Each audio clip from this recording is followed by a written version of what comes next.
Добрий вечір. У прямому етері телеканалу АТР Прайм. Мене звати Айдар Мождабаєв. І це час, як ви знаєте, коли ми обговорюємо найважливіші для Криму, України, всього світу теми. І зустрічаємося з найцікавішими співрозмовниками, з людьми, які розуміються на тих чи інших подіях, які просто зараз відбуваються в Україні та світі. Сьогодні багато дуже тем, і майже всі вони, принаймні те, що мене особисто цікавить, міжнародні. Це протягом вже декількох днів так звана міграційна криза на кордоні так званої Білорусі та Польщі, а насправді це гібридний напад Росії, на мою думку, через використання просто території Білорусі і цього маріонеточного режиму Лукашенка. Ось. А так само сьогодні поновилися бойові дії між Азербайджаном та Вірменією. Не знаю, може і це якось обговоримо. Ну, а що стосується новин міжнародних, я не знаю, тут все докупи. І Північний потік другий, який я читав пост колишнього голови МЗС України Клімкіна, там Росія щось викручує, намагається добитися того, щоб не підпорядковуватися європейським регламентам, але Польща проти. Там ми знаємо, що вже на кордоні з Польщею там туди-сюди бігають російські пропагандисти.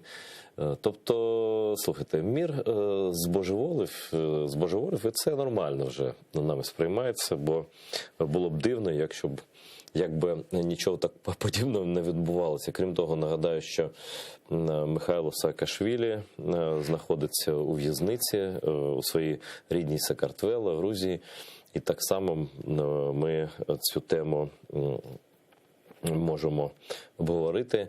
Зараз ми чекаємо на людину, яка буде зі мною в цьому етері.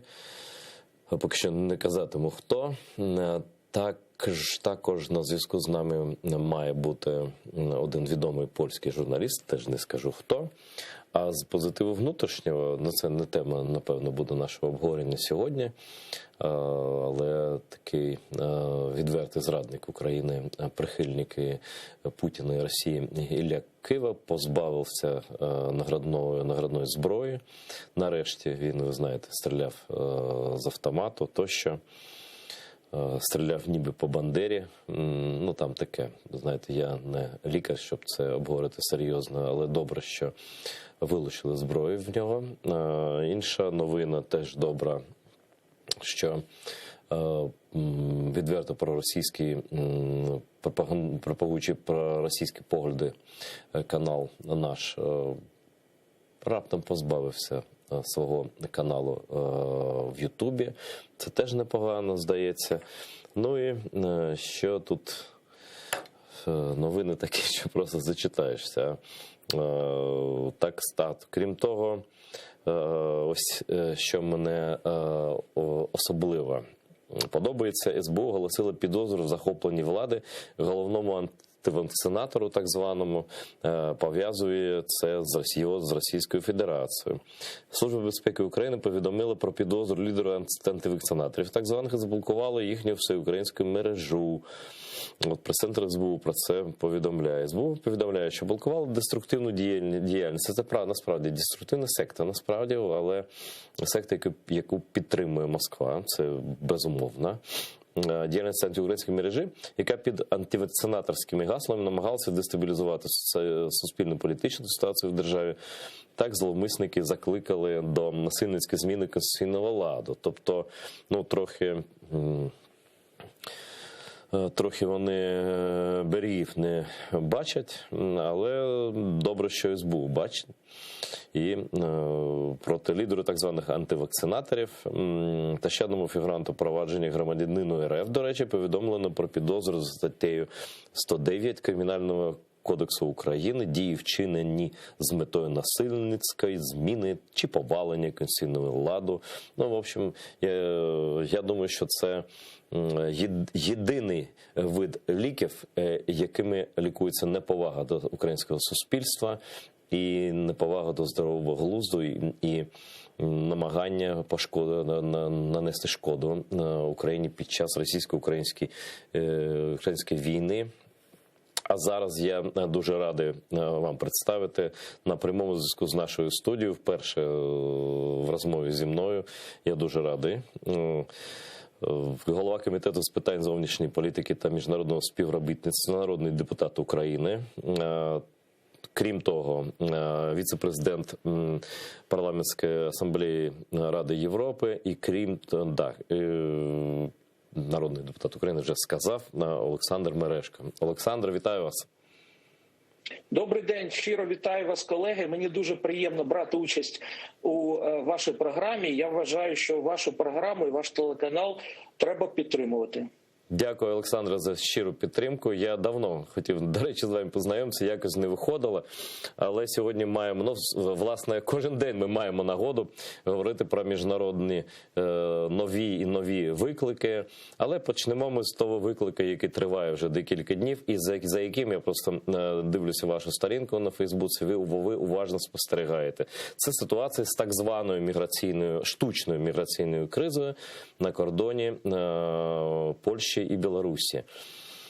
Ну, я маю певне враження від цього, але я хочу, щоб ви, людина, яка набагато більше знає за мене, розказали нашим глядачам в окупованому Криму і на всій території України. До речі, нас дивляться на різних континентах, різні абсолютно люди, українці, кремли. Що відбувається на ваш погляд там? І чи правильно поводиться Польща? Як ми маємо, якщо маємо підтримувати Польщу? До речі, так само і Литву. Так, тобто я хочу почути вашу таку розлогу думку з цього приводу, який триватиме ще, я думаю, не один день.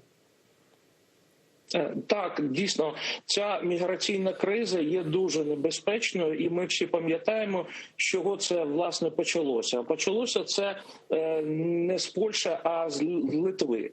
З самого початку ця криза виникла на кордоні з Литвою, і ви абсолютно праві в тому плані, що ця криза має штучний характер.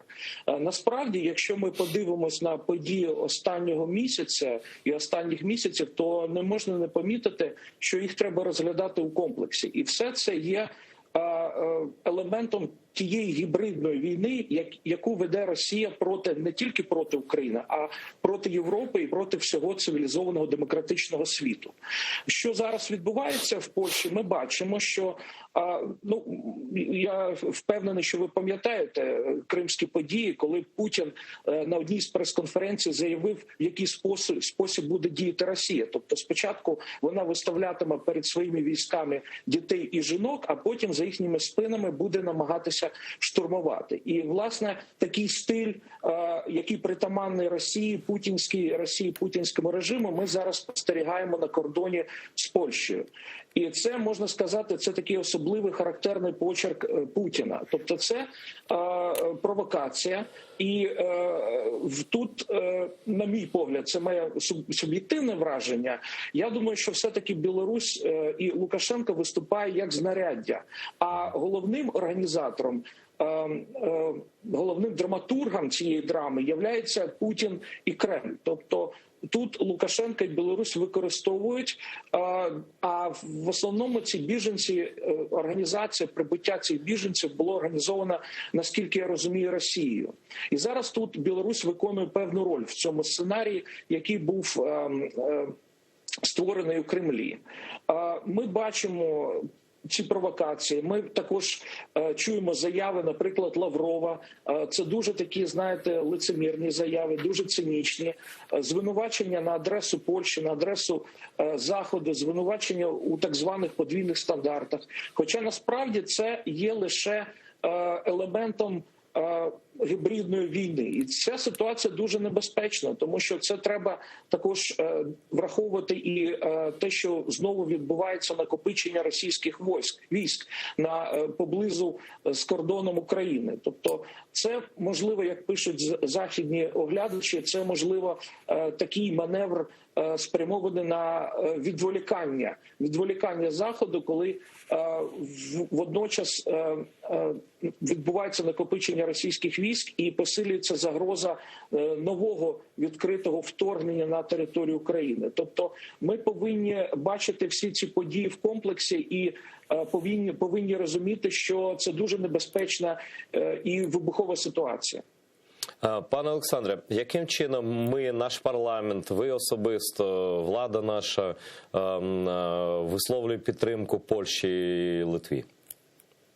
Ну, по-перше, я, як голова комітету, нещодавно долучився до спільної заяви 16 голів комітетів закордонних справ європейських країн. Ми звернулися до керівництва НАТО, до керівництва єС з конкретними пропозиціями запровадити нові санкції проти білоруського режиму і в якийсь спосіб вгамувати Білорусь.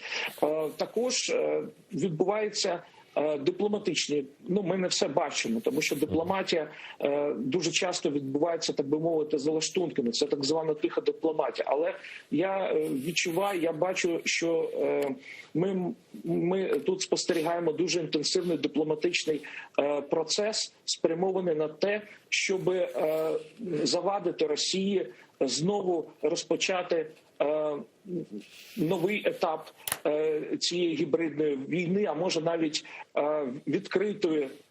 нової хвилі відкритої війни проти України. Ви бачите, як, наприклад, нещодавно до Москви приїхав Вільям Бернс, який спілкувався з Путіним. Ми бачимо такі ж досить принципові і незвично, я б сказав, гострі заяви навіть з боку Франції, яка заявила, що вона боронитиме суверенітет і територіальну цілісність України. Заяви стосовно військових з Великої Британії. Тобто це дуже незвичні дії і незвичні заяви, але вони спрямовані на те, щоб захистити Україну, щоб не дати Путіну реалізувати свої плани, які у нього, напевно, є. Ви знаєте, я приємно здивований був тим, що ви згадали вже про Велику Британію, про Францію, що дійсно неочікувано на тлі тієї поведінки, яку ми бачили останні роки з боку, миротворця Макрона, так скажемо, так? Але навіть Швеція, яка нейтральна країна ніби, міністр оборони Швеції Петр Гульквіст допустив відправлення шведського військового контингенту в Україну в рамках навчальної місії під керівництвом Європейського Союзу. Тобто про це теж йшлося, що треба на постійній основі тримати в Україні, тобто щоб війська, різні представники різних країн, військові були в Україні під час загострень можливого вторгнення, так? І ось як ви, як фахівець, як людина, яка і знає процеси в Раді Європи і взагалі, що змінюється і як швидко змінюється в Європі зараз? Бо ми спостерігаємо вже не тільки процеси безпосередньо на кордоні, а й реакцію на них. Тобто, чи є в Європейському Союзі резистентність, як то кажуть, а може там медичними термінами сказати, як це, імунітет до дії гібридних цих дій Росії? На жаль, я не можу сказати, що такий імунітет є у всіх країн Євросоюзу або Ради Європи. Можна побачити, що є країни, які є більш активними в підтримці України. Насамперед, це, ви назвали ці країни. Великобританія, вона хоча й не є членом ЄС, але вона є дуже активною в підтримці України. Є Польща, є наші дуже тісні, ми маємо відносини з країнами Балтії. Вони все розуміють, бо вони мають дуже такий досвід, глибокий досвід, неприємний пов'язаний з Радянським Союзом, з агресивністю Росії. Вони все це розуміють і вони дуже активно нас підтримують. Але, на жаль, цього не можна сказати про всі європейські країни. Чим далі вони знаходяться від України, тим менше вони розуміють, наскільки ситуація може бути небезпечною. Але ми намагаємося працювати з усіма європейськими країнами і пояснювати, що так чи інакше це може торкнутися і їх також. Що ми бачимо це вже на прикладі Польщі. І ця гібридна війна може торкнутися і Німеччини, може торкнутися і Франції. Тобто хоча б в особистих національних інтересах ці країни мають також захищати Україну, надавати нам допомогу, суттєву допомогу. Ну, я думаю, це не таємниця, тим більше для вас, як такого давнього фахівця з міжнародної політики і права, що приклад Сполучених Штатів і Великої Британії дуже багато значив завжди в загально північно-атлантичному блоці, в політиці в цілому. І ось зараз, сьогодні, з візитом в Україні міністр оборони Великої Британії, днями міністр оборони України запрошений до Вашингтону, в Пентагон саме. Посольство Сполучених Штатів не приховує збільшення військової допомоги, тобто зброя, вони публікують світлини, як в наших аеропортах, тощо. Про що це за сигнали? І для кого це сигнали? Для України який сигнал? Для Європи який сигнал? Для агресора який сигнал? Ну, насамперед, це сигнал для агресора, для Путіна, для Кремля. Це дуже важливо. Це, по-перше, це демонструє солідарність з Україною. По-друге, це дає нам реальну військову допомогу, яка посилює нашу здатність протистояти новій хвилі агресії з боку Росії. Тобто це дуже міцний, з мого погляду, сигнал і дуже важливий і для нас, і насамперед для агресора, для держави-агресора. Ну, все ж таки, дивіться, а ось ця новина, я завжди в новини не дуже вірю відразу. І коли я почув про ці 600 спецпризначенців британських, я подумав, ну це може бути перебільшення якесь, так? Але ви більше за мене знаєте, це серйозно, вони готові насправді до нас перекинути. Ну, це не там величезний контингент, але все ж таки. Ну, я теж, ви знаєте, як і ви, я в основному беру інформацію з відкритих джерел, тобто з інтернету, з газет і так далі. Тобто в мене немає якоїсь такої інсайдерської, прямо скажемо, інформації, але про те, що ви кажете, я вважаю, що з боку Великої Британії це дуже важливий і символічний жест.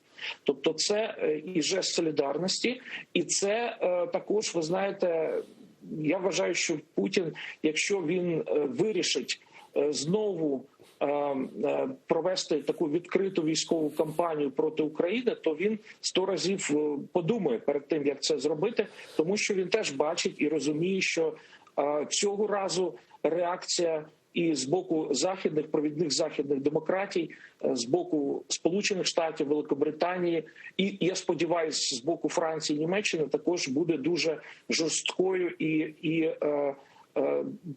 підтримка України буде тільки посилюватися. Тобто, незважаючи на те, що йдеться про декілька сот військових з Великобританії, але сам факт є дуже важливим. Ну, ось і Франція сказала, що може бути теж долучиться, хоча там при військових поки що не йдеться, але прем'єр-міністр Великої Британії Борис Джонсон сказав прямо, що Європі доведеться обирати між підтримкою України, це його пряма цитата, і російським газом. І тут не можна До речі, мені здається, що і так звана криза на кордоні з Польщею і деякі інші події, вони пов'язані з Північним потоком-2. Так чи ні? Я думаю, що тут є зв'язок. Завданням Північного потоку є ну це питання не економіки, це питання суто безпекове, це питання, тобто тут цілком зрозуміло, що Росія використовує Північний потік для того, щоб економічно зруйнувати Україну, прив'язати до себе Німеччину, інші європейські країни, але головною жертвою Північного потоку, згідно з планом Путіна, має бути Україна. І я сподіваюся, що західні країни це розуміють. Ну, Сполучені Штати, напевно, це розуміють. Я спілкувався з американськими конгресменами, і вони все це дуже добре розуміють. А німецька еліта, ну тут важко сказати. Я теж сподіваюся, що вони все-таки розуміють або зрозуміють врешті-решт. Щось відео зникло. Ви на зв'язку, Олександре? Чомусь зник зв'язок. Ну, я думаю, що відновимо просто секундами. Ось така ситуація. Дуже цікаво за всім цим спостерігати. Якби ще це не з нами відбувалося, взагалі було б цікаво. А так трохи тривожно, скажімо прямо. І ось я також чекаю, що до нас долучиться... Повернувся, да, Олександр? Олександр Мережко знову на відеозв'язку. І я хочу, знаєте, що... Алло, я чую, але відео, я включив відео, тобто воно зараз усе гаразд. Зараз з'явилося. Усе гаразд, доповідаю. Бачимо, чуємо. Ось багато сперечаються зараз, що задумав Путін. Я багато чого чув. І про його логіку, і про інші речі, там, чи вигідно йому, чи не вигідно. Але після початку тимчасової окупації Криму я особисто для себе вважаю, що такі поняття, як логіка і як вигідно чи не вигідно, це не про Путіна точно. Бо багато хто казав, що окуповувати Крим невигідно. Але він це зробив. Ось на вашу думку, наскільки велика зараз загроза, ну давайте так, з малого почнемо, загострення на лінії зіткнення в Ордло. І, до речі, воно здається, відбувається, бо повідомлень про вбитих, поранених збільшилося останнім часом.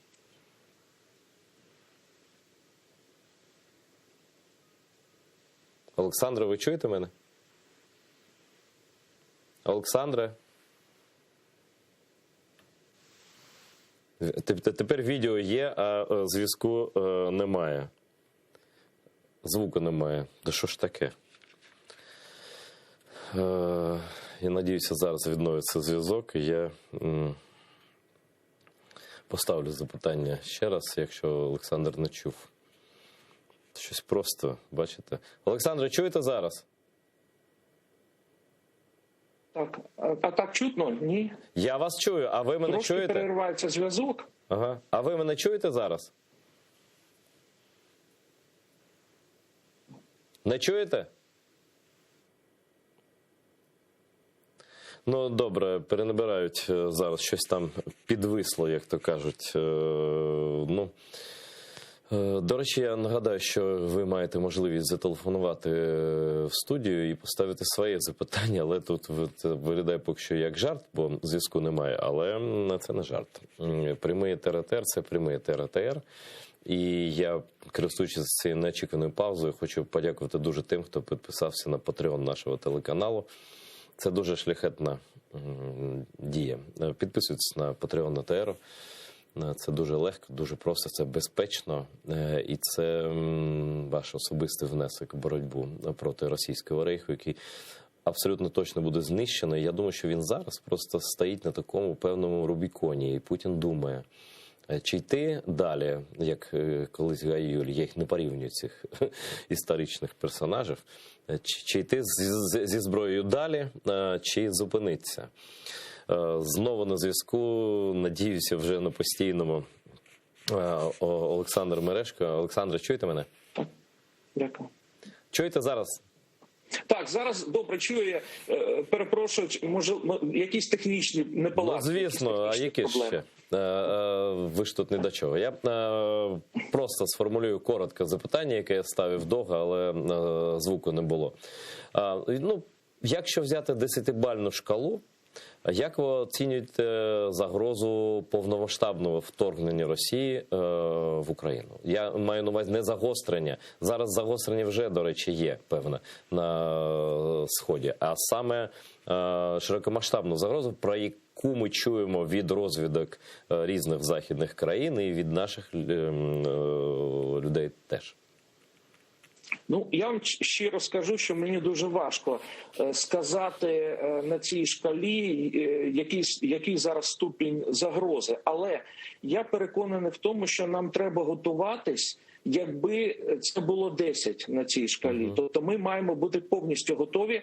І тоді, чим більше ми будемо готові, то тим менше вірогідність того, що це станеться.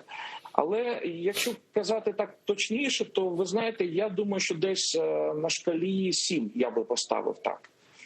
Десь приблизно 7 з 10. Ну, я з вами погоджуюсь. Тобто тривога вище за середню точно зараз. І кажуть же, що так, безумовно. Ми ж пам'ятаємо з вами квітень, здається, цього року, да, коли Путін вже шантажував, він намагався зустрітися з Байденом, щось терміново йому було потрібно, і він тоді добився цього. Але зараз я не бачу з боку Байдена ж бажання з ним спілкуватися, і він послав до Москви керівника ЦРУ. Як ви думаєте, це незвичний формат, до речі. Це дуже незвичний формат. Про це писали діючі дипломати і колишні. А ви, крім усього, ви ж фахівець з Росії, з внутрішньої російської політики, і це дуже цікаво. Ви вивчали Росію ще тоді, коли це було не модно, в якості ворога, маю на увазі, потенційно.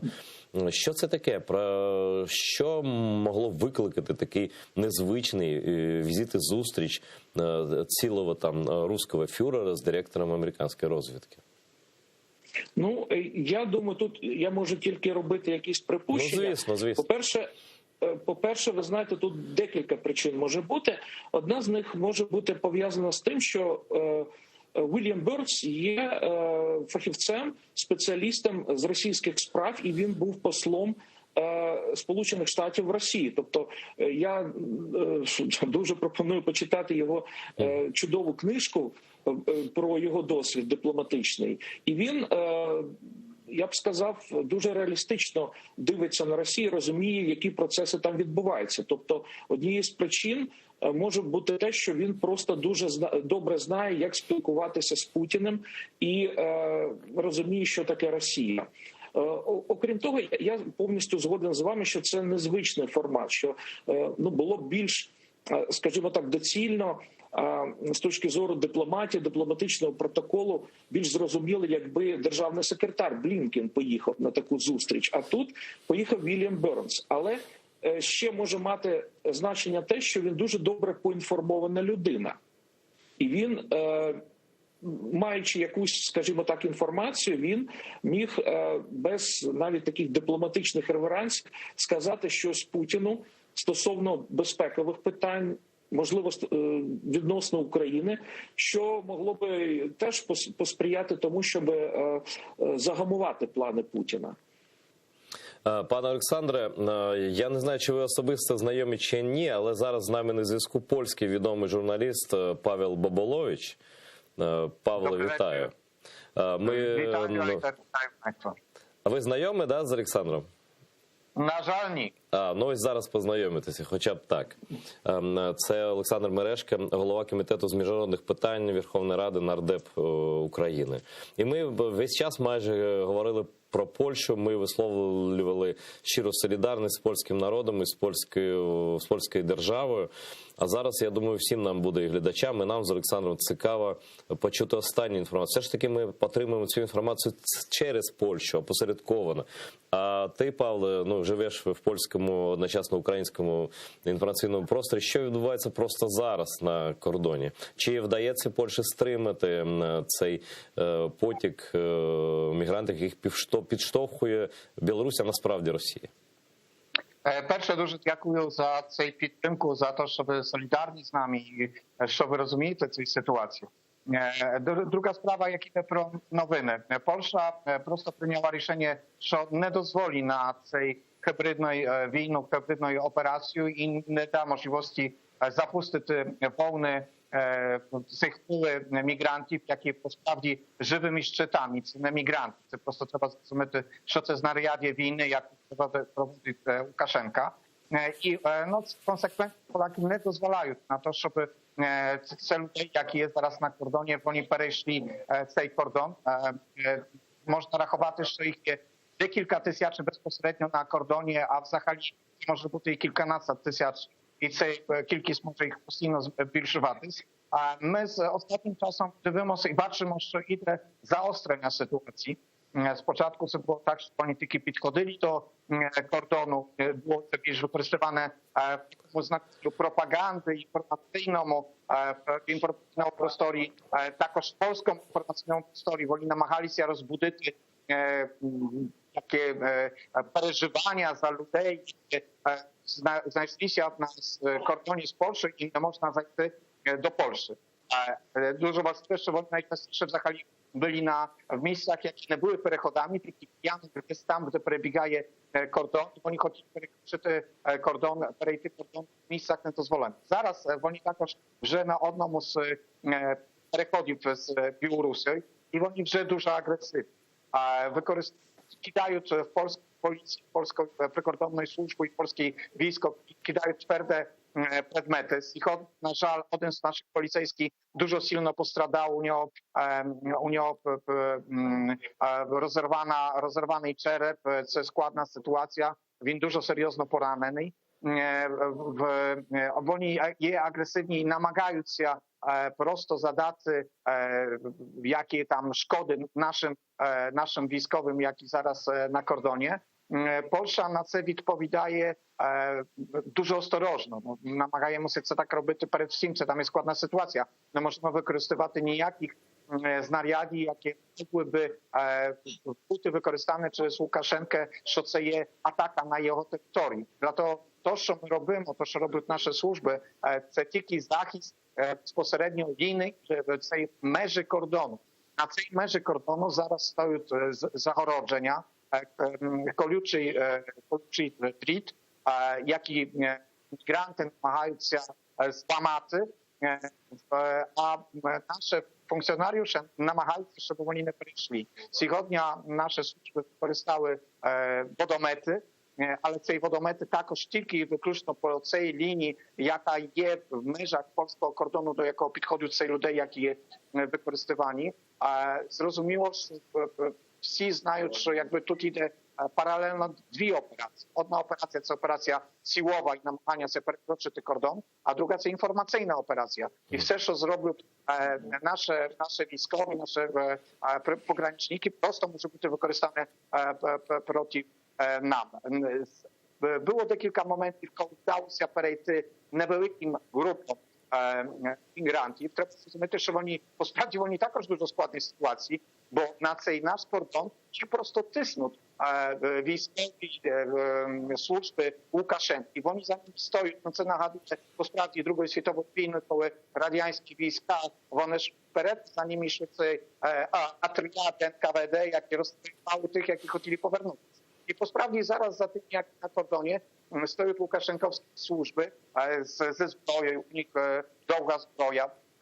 Наші джерела також підказують, що вони передають різні предмети. Навіть то, що вони привезли каміння на кордон. На кордоні не було каміння. То вони привезли каміння, щоб кидати в наших функціонерів. Але з другого боку, це що мігранти не можуть повернутися в другі. Вони не мають де повернутися.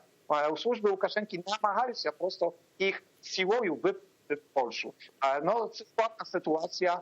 Я нагадаю тільки, що у нас на кордоні через звичайний стан це дозволяє якби більш рішуче діяти в цій зоні.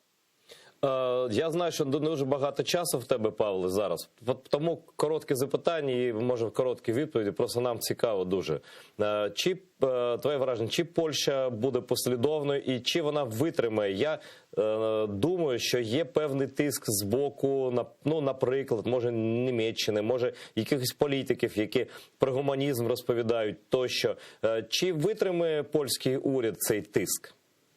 No na żal, propaganda jest dużo silna, також nawet внутрі Польщі. Є середовища, які не розуміють цієї ситуації, не розуміють, що ми не маємо ситуації з мігрантами тільки зі спецоперацією Лукашенки і Путіна. І серйозно, тут є яка проблема. Але наш уряд дуже консеквентний, дуже послідовний і тут немає можливості, щоб дозволив на перемогу Лукашенки. Ми просто не запустимо тих людей, будемо берегти наших кордонів, вони до нас не зайдуть.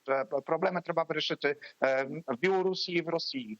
І тут ніякі там зм'якшення Меркель, ніякі дзвінки Меркель до Лукашенки, які дозволяють легітимізувати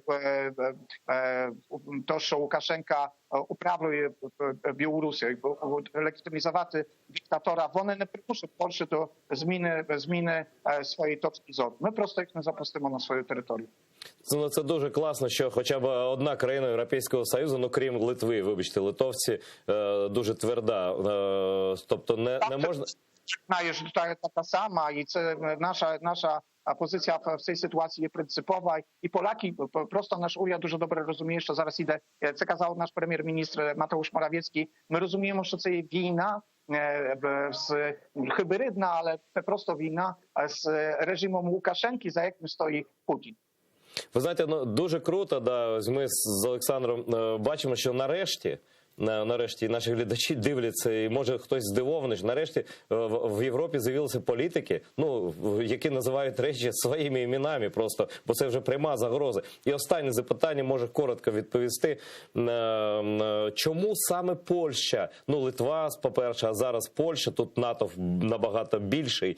Чому саме Польща, на твою думку, обрана як об'єкт цієї провокації? Насправді те, що ми розмовляли тільки що, і відповідь на мої на твоє попереднє запитання, це також відповідь на це запитання. Польща є послідовна, як іде про відносини з Росією. Польща надала підтримку Україні, Польща не визнає окупації, російської окупації Криму, Польща не узнає атаки на Україну, Польща не визнає також диктатури Лукашенки, Польща дала можливість і прийняла дуже багато політичних біженців з Білорусі. Лукашенка і Путін просто не можуть того пережити. Для нього сама загроза в Європі – це держави, які розуміють його політики. А це якраз Польща і прибалтійські держави, в тому числі Литва. А наступна держава, яка розуміє політику, яка не є в Євросоюзі, Україна. І це позначає, що ми на першій ланці загрози з боку Путіна. Олександре, я дуже радий, що вас познаю хоча б заочно. Може, ви маєте якісь запитання, бо Павел дуже крутий журналіст, який дуже розуміється, як на українській політиці, як ситуація. Він живе в Києві, але працює на польському політичному радіо. Мені дуже приємно познайомитися, і я вважаю, що таким країнам, як Україна, Польща, Литва, ми маємо гуртуватися і разом боротися проти російської агресії. Дуже добре, що в Польщі політики, які зараз знаходяться при владі, вони дуже добре розуміють. Все, я повністю погоджуюсь, повністю поділяю думку колеги, польського колеги, на рахунок того, що відбувається. Це дійсно дуже агресивна гібридна війна, і водночас я б додав, що тут є елемент помсти, бо Путін є такою людиною, в цьому сенсі він є і емоційною. Тобто це помста, яка спрямована проти Польщі за те, що Польща завжди дуже відповідально ставилася до України і намагалася допомогти нам проти російської агресії. Питання у мене таке, як ви вважаєте, що може статися з цією хвилею біженців? Чи може Путін разом з Лукашенко повернути їх, наприклад, в бік України? Наскільки така загроза, така небезпека існує? Ну, я думаю, що ви дуже добре також знаєте, що загроза є і треба це розраховувати.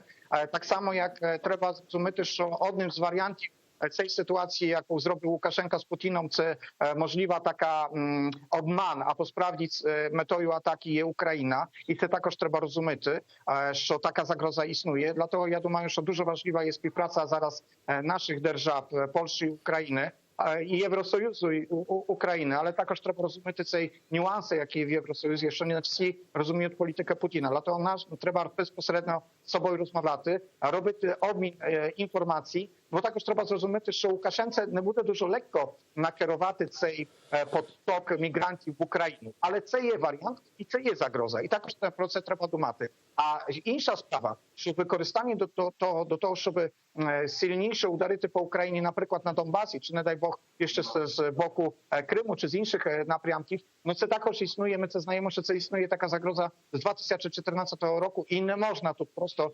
заснути і думати, що це вже перейшло. Ну це, на жаль, постійна активна загроза. До часу, як Путін є активним політиком Російської Федерації, і до часу, як це держава, яка є послідовником КГБ і Радянського Союзу. Дякую дуже, Павле. Відпускаємо тебе. Дякую, що приділив нам стільки часу. Олександре, я хочу продовжити по цю тему, але трохи з іншого боку. Я не можу розібратися, може ви чули чи читали, як міжнародник, а хто ці взагалі біженці? Бо я вже я вже читав сьогодні там навіть там, що мусульмани, ісламісти там пруть, але я чув, що це взагалі північний Ірак, тобто Курдистан іракський, так?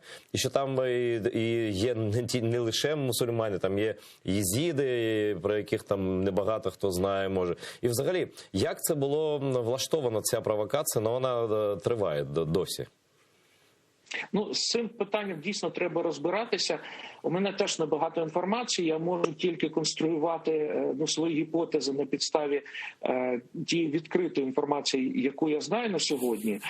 Це, скажімо так, не стільки біженці, це нелегальні мігранти, які, можливо, тут їх використовують під виглядом біженців. Насправді йдеться про те, що велика частина цих мігрантів, вони походять, наскільки я розумію, з Іраку. І, очевидно, відбулася спецоперація, скоріше за все, організована, я підозрюю, що за цим стоять російські спецслужби, яка направила цих мігрантів в бік саме Польщі. Тобто їх заохотили якимось чином, пообіцяли, можливо, те, що вони дістануться до Німеччини і, можливо, щось обіцяли за це. І в такий спосіб відбулося накопичення цих мігрантів, і вони були спрямовані, їхній потік, у бік Польщі. Тобто я бачу так цю ситуацію. Але хто б вони не були там за релігійною ознакою, за там якоюсь іншою, справа в тому, що там, звідки вони приїхали, там немає війни вже декілька років. Ну просто це ж, до речі, один із таких нормальних регіонів Іраку, яка насправді є країною дуже децентралізованою зараз, і там самоврядування є курдське тощо, тобто там літаки, звідти можна літати. І ось просто якщо спробувати спрогнозувати. Зрештою, коли Польща, я думаю, що поляки, враховуючи їхній уряд і їхню рішучість, так, вони все ж таки не пропустять цих нелегалів, так? А чи може бути так, що їх хтось забере? Чи Німеччина, чи Ірак? Я вже чув, що Ірак там пропонує рейси якісь спеціальні, щоб забрати своїх громадян, яким не вдалося так поки що додому. Це цілком можливо, але тут треба звернути увагу, що це відбувається на території Білорусі. Тобто, з точки зору міжнародного права, відповідальність за все, що відбувається на території цієї держави, несе білоруський уряд. Тобто, він має вирішувати цю проблему, яка виникла.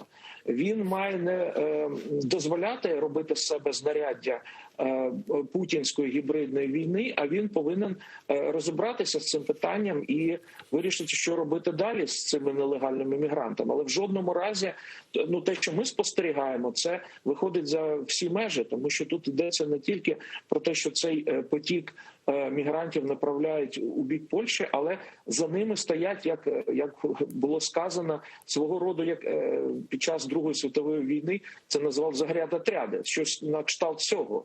Тобто є докази цього. Це є доказом того, що тут повну відповідальність за цю ситуацію несе зараз уряд Білорусі, і він має вирішувати цю проблему. Ну, я думаю, що не таємниця для будь-кого, що Білорусія такими ресурсами просто, вона не має таких ресурсів, щоб тисячі мігрантів літаками перекинути там і тощо. Та ну, тут рука Москви, як то каже, там по локоть, да, у цьому всьому. А взагалі, на вашу думку, чи взагалі ще існує білоруська незалежна держава? Важко сказати. Ви знаєте, я хотів би сказати, що якісь рештки незалежності все одно залишаються. Я тут більшою мірою покладаю надію на білоруський народ. Тобто я бачу, що там, незважаючи на репресії, і далі залишається громадянська активність. Тобто більшість суспільства білоруського народу, вона все-таки не виступає проти цього авторитарного режиму. Тобто тут залишається якась незалежність. Разом з тим ми бачимо те, що дедалі глибше будується так звана союзна держава між Росією та Білоруссю. І зараз відбувається те, що можна назвати аншлюсом, якщо проводити історичні паралелі.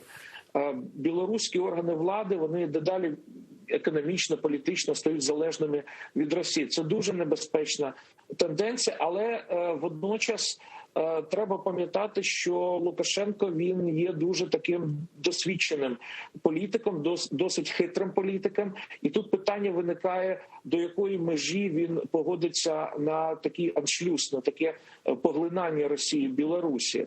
Це питання відкрите, і в мене, на жаль, немає відповіді на нього. Але сама тенденція, сам загальний тренд, він дуже небезпечний і може дуже погано закінчитися для Білорусі, якщо відбудеться повне поглинання. Єдиною гарантією, що цього не станеться, це активність білоруської опозиції білоруського народу. Скажіть, будь ласка, ви ж, правда, багато приділяли в своєму професійній діяльності своїй увагу російській політиці.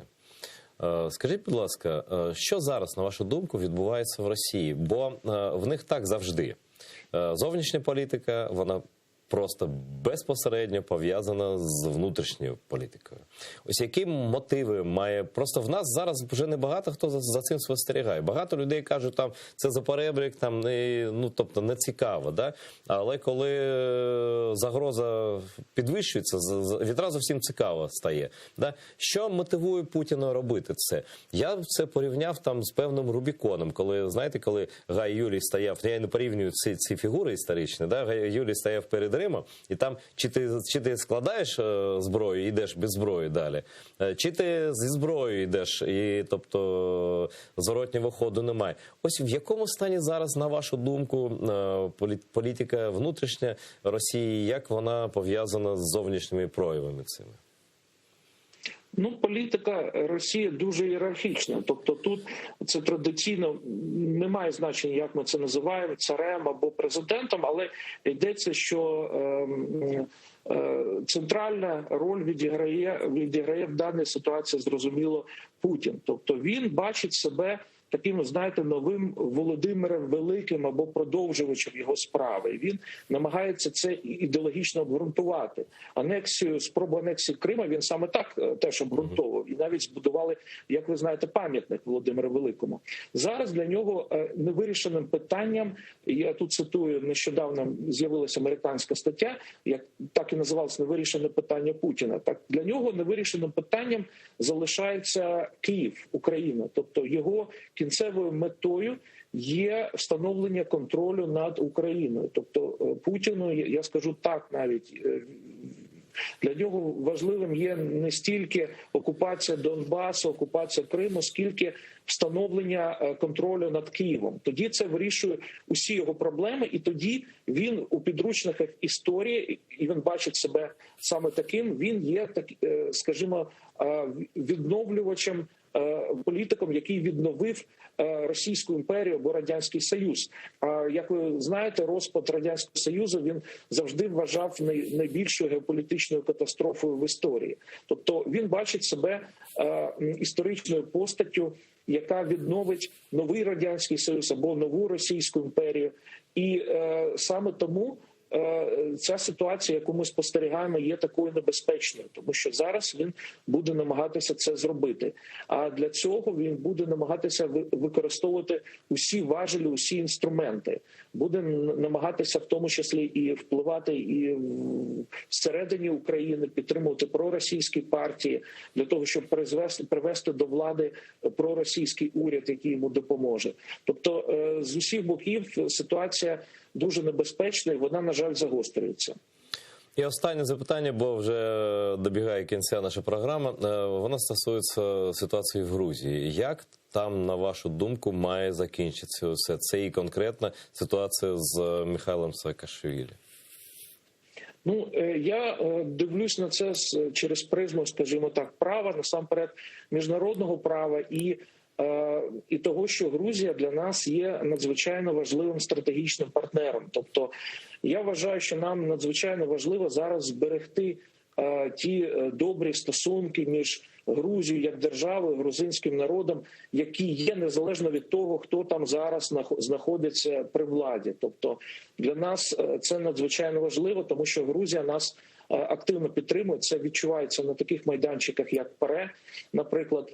Ну, а стосовно пана Саакашвілі, який є громадянином України, ну, звичайно, будучи громадянином, він може розраховувати на дипломатичну і консульську підтримку. Але разом з тим тут перед нашою дипломатією дуже важке завдання стоїть, як з одного боку захистити коректно, дипломатично, не втручаючись у внутрішні справи іншої країни, права свого громадянина, а з іншого боку, як зробити так, щоб наше стратегічне партнерство залишилося і тільки посилювалося. Це дуже складне завдання для нашої дипломатії, зокрема для нашого міністра закордонних справ, але, на мою думку, вони справляються з цим складним завданням. Дякую, Олександре. Завжди не вистачає часу на таких співрозмовників. Наступного разу вже запрошую до студії телеканалу АТR. Так, зручніше буде, у нас тут проблем зі зв'язком не буде. Дякую ще раз. Дякую. Це був Олександр Мережко, голова Дякую. Міжнародного комітету, народний депутат України. Дуже фахова людина, до речі. Я вдячний всім, хто дивиться АТР, але ще більше вдячний тим, хто нас підтримує з будь-якої країни, з окупованого Криму, з вільної території України, тим, хто підписується на наш Петро з-за кордону. Дуже вдячний вам. Це дуже круто. Це свідчить про те, що ми разом і що Крим має бути підтриманим, бо з нього все почалося. Їм усе закінчиться в будь-якому разі. Дивіться АТР і далі. Я прощаюся з вами лише на сьогодні.